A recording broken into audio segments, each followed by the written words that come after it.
going to ask you a question. Who was your inspiration for becoming a teacher?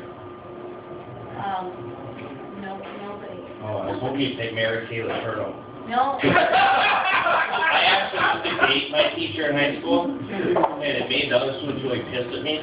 Of course, I was homeschooled, but the place is really nice. Normally, we do comedy in a place that's surrounded by a trailer park.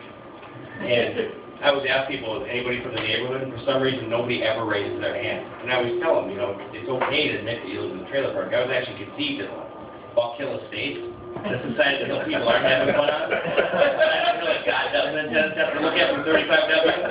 But I was the third boy on the way in my family, and my mom told my dad, I'm not raising 3 boys in this trailer park. So to this day, I can tell my brothers, if it wasn't for me, you guys know exactly what you'd be, right?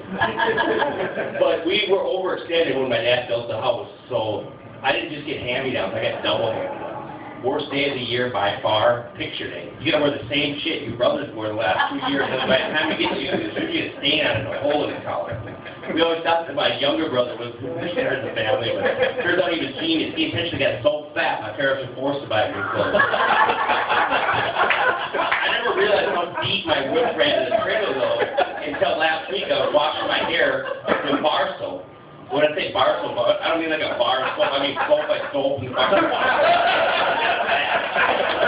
I love Minneapolis, though, because there's so much you can do around here. You can play games with, like, the homeless people. I see this homeless guy holding a sign with a bull's on it. I bet you can't even hit me with a quarter. So I reared back and nailed him with one. Walked right over to him, took 2 away. Shouldn't be gambling. Probably what got him there in the first place. And I'm not making fun of homeless people. They're actually very good people and hard workers. I don't like to brag, but I got 6 of them staying with me. I know better than you, okay? They're staying in my basement right now. I mean, yeah, they're chained together, but there's a room over the head, 3 meals a day. I got to make 2 home part assembly jobs. Think about that, 12 jobs that created a soft economy. Take that, Obama.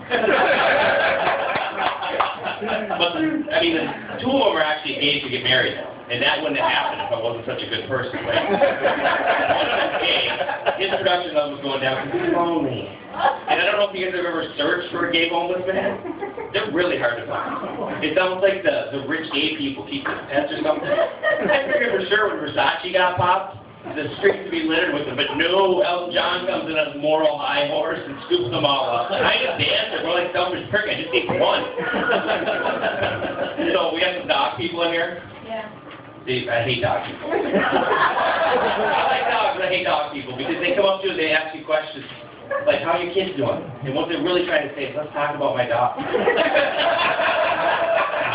My neighbor lady says, how are your kids doing? And I said, well, actually, she doesn't give a shit. And my 12-year-old son just got diagnosed with third-degree testicular cancer. And my 10-year-old daughter has breast cancer. She says, oh, Mr. Biggles has a wet nose. Something must be going around. Whoa. Did you just trick me into having a conversation about your dog? Because I didn't even want to talk to you about my kids. I was just being polite. Don't relate your dog to my children, because I'm pretty sure you didn't have that dog by accident.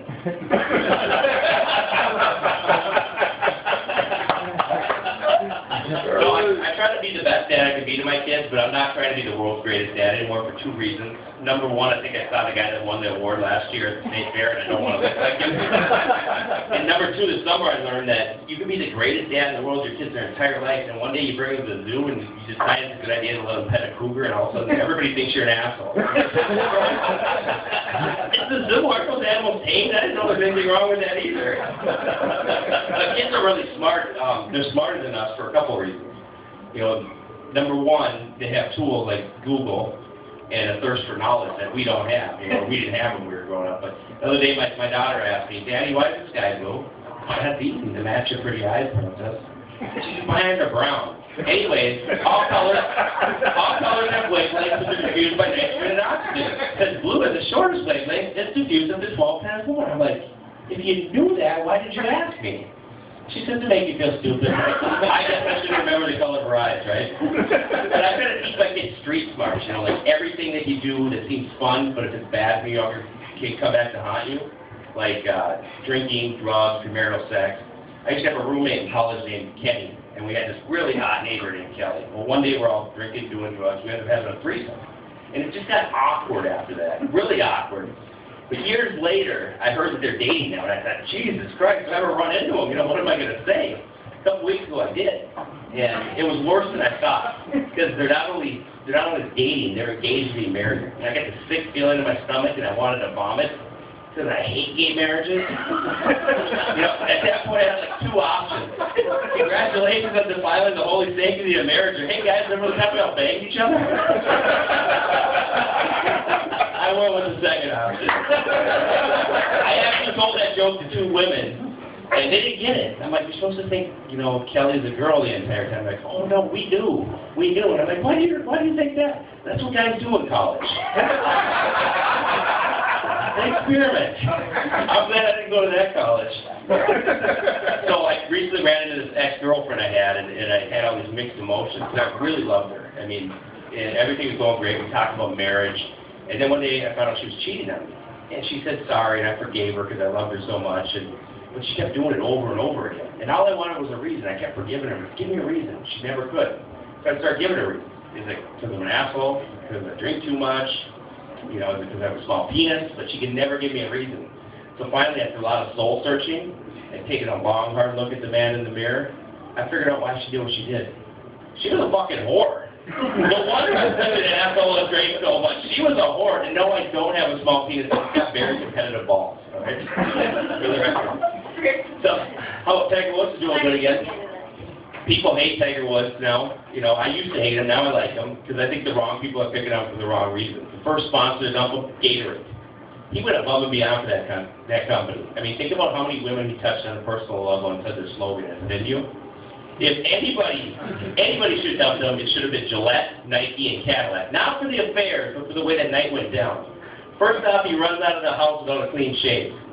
Second off, he's not wearing any shoes, like he doesn't have a comfortable pair of shoes. Then to top it off, he gets in a car accident in his driveway and ends up in the hospital.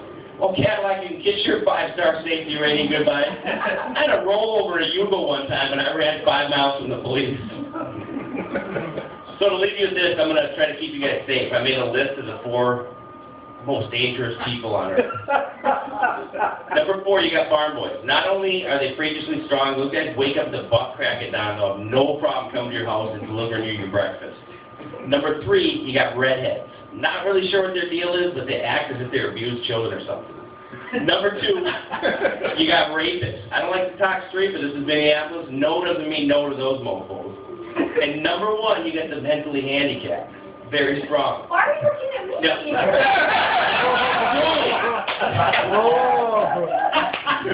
Now, you wouldn't pay me to say anything bad about the mentally handicapped, but I warn you this.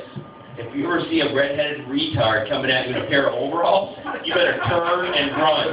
Probably going to rape you. And I apologize for the visual I'm about to leave you with, but I don't think it's fair that I'm the only one in the state that has a reoccurring nightmare about getting butt-fucked by Slop from the Goonies. Is the world's worst alarm clock. Thank you very much.